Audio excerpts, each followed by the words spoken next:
Hey guys, Jess with Wreaths. So we are continuing on with this newest wreath, fall wreath. It has, this is the sign that it's going to be around.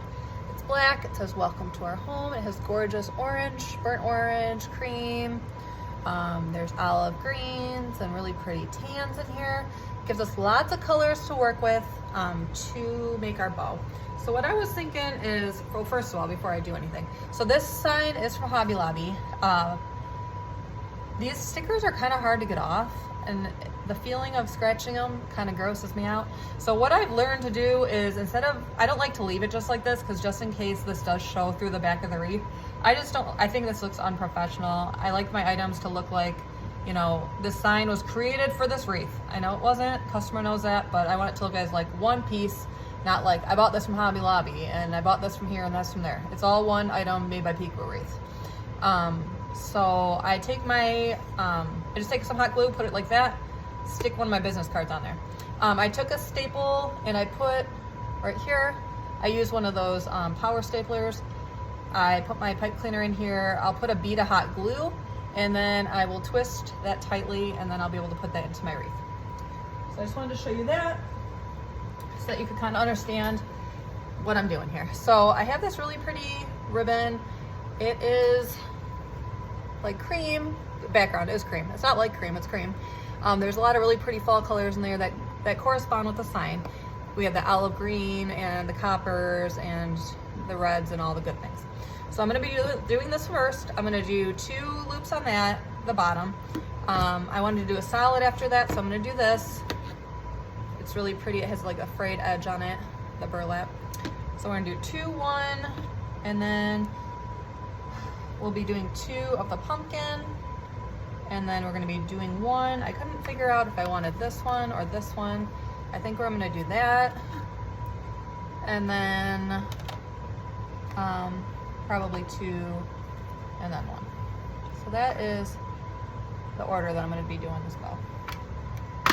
Technically, I probably don't need that many ribbons in it. Let's see, 2, 1, 2, 1, 2. I don't. Why not, right? So here we go. Let's get going here. This one was from Hobby Lobby. It was on sale at one point. They don't have it anymore, I don't think. This one is CL2550YF.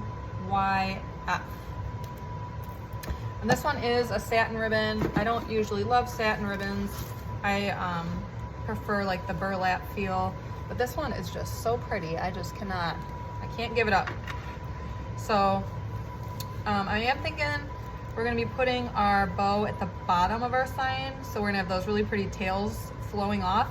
So I'm gonna make about a 12-inch tail. I can always shorten it if I need to.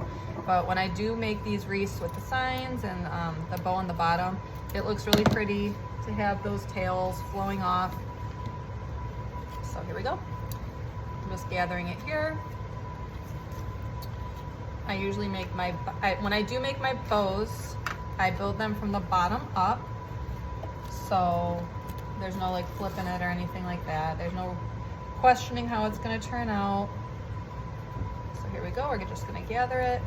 I make this bottom loop usually between 5 and 6 inches. We have the 12-inch mark here to about 6 inches. So there we go.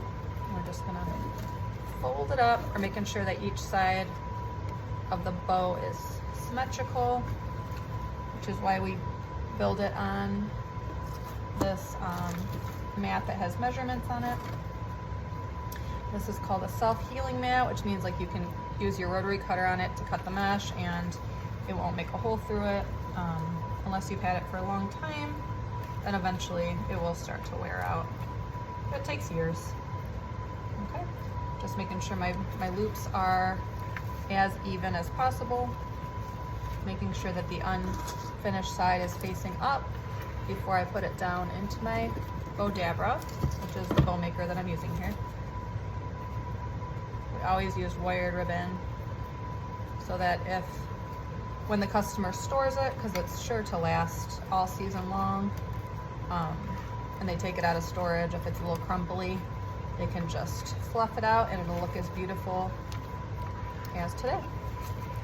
So we're just stretching this ribbon tail out so it is as long as this first one. Just cut it straight across. And then I always what's called dovetail them, which is putting an inverted V in there, just because I think it adds a professional element to that. I have not decided which ribbons I'm going to be using for the ribbon tails on this wreath yet, but I figured building the bow is more important to make sure that I'm able to talk and film. The ribbon tails you guys have seen me put in many, many times, so it's okay. I'm able to just show you that step once it's complete. We'll see. All right, so we did 2 on that. We're gonna do 1 on this level. So when I make my ribbon tails, I always make sure I make them about a 1/2 inch shorter than the one previous. Just like this, I'll make it, see, about that much shorter, just so that when the bow is being displayed, you can see all those gorgeous tails. You don't want to use ribbon and then not be able to see it. It's kind of like a waste of money. And it robs the customer from seeing your beautiful thought process that you put into that ribbon bow. All right, so there we go.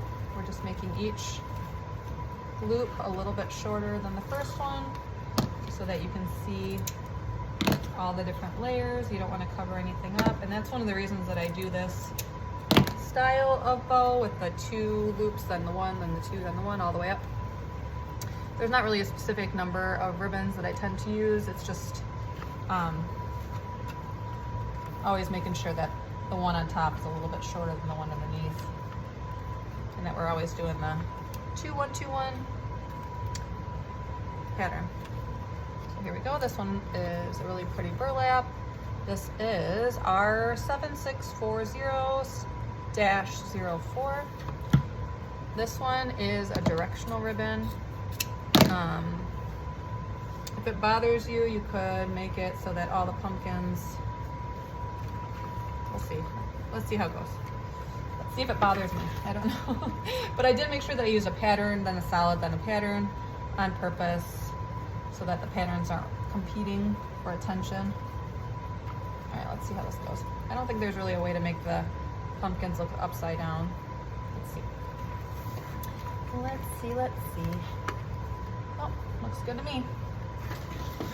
We're just making sure that when we put that ribbon down in there, we have the unfinished side facing up so that when we put it down into the bow maker, that the pretty side is on display. And I'm just gathering it and then setting it down. And when I do build this bow, I make sure that I kind of spread it out, so I make sure that the loops are an appropriate size as well. So this tail, this is something to point out to you. So this tail, when I put it in here, even though the loops didn't show the pumpkin going, you know, a wrong way, this kind of shows the pumpkins going down, and this shows the pumpkins going up. You could always cut that tail and put it in separately, but I don't really want to risk that tail getting loose from the bow for some reason. So I'm just going to leave it like it is. I don't think it's that big of a deal. All right, so now we're on to 1 loop, which we're going to use this green plaid.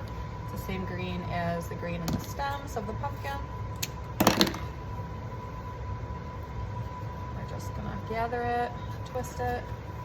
I don't really think that the back side of this looks any different than the front, but we're still going to twist it just because we're creatures of habit when it comes to bows.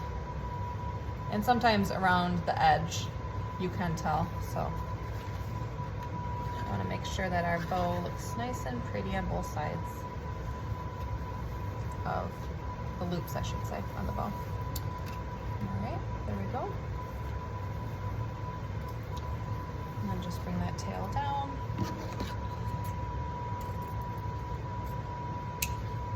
You'll have to let me know what you guys think about this bow. What's your favorite fall color? Do you like the creams? Do you just decorate for Halloween and skip fall? Do you decorate for fall and then take it down and put Halloween up and then put fall back up after Halloween's over? You have to let me know what your decorating style is. So far we have this, which honestly, that would be perfect the way it is, but these ribbons go so beautifully together. Let's just keep it going. So here we go. I'm just gonna turn that. A lot of times I like to end the bow with 2 loops on top in this 1.5 inch width ribbon, because I like the way that looks. I might put, instead of adding that burnt orange on top, I might just throw a pine cone in the middle of this bow. That would be pretty. I like to use pine cones a lot in my fall wreaths and in my Christmas wreaths. I like that rustic look a lot. You have to let me know what your style is. There you go. So we are just gonna leave that middle part blank instead of putting a center bump in it, which I tend to do. And if you wanna see that, you can look back at some of my other videos, and it just covers up the pipe cleaner. That's all it does. This one, I don't know if I told you or not, it's RGA 104474. All right, so that is that. And what I always do is I take my pipe cleaner, same color as the one that I used on the wreath. I use maybe like 2 inches, kind of fold it like this, and then I gather all of my ribbon underneath my hand here. I pinch it down as tightly as I can, and then I take that ribbon, I lift my thumb, put it underneath that pipe cleaner, and then I twist it in the back as tightly as I can a time or 2. There you go. So it looks like this, and then that's what I put through the ribbon, through the wreath frame. Okay, so now we're just pulling all our tails in the order that we put them in. I do, as I said before, we're using wired ribbon, so you can kind of twist it. As you can see, these are a little bit different, so I'll have to go back through and fix that. I don't know why, the one side always ends up being a little bit longer. So there you go. And then let's lay it down, and then fix our loops. Open them up a little bit. Our pumpkins, our burlap, and then our glam one, and then we're going to do the same thing over here. It's called fluffing the bow. That's appropriate, because you're fluffing out the tails and the loops and making everything look really pretty. And then I'll put a pine cone right there. So what do you think? Okay, nice and full. Next time we see you, we will be adding in our ribbon tails and finishing up, well, working on our wreath or finishing it up. All right, thanks so much. Talk to you later. Bye.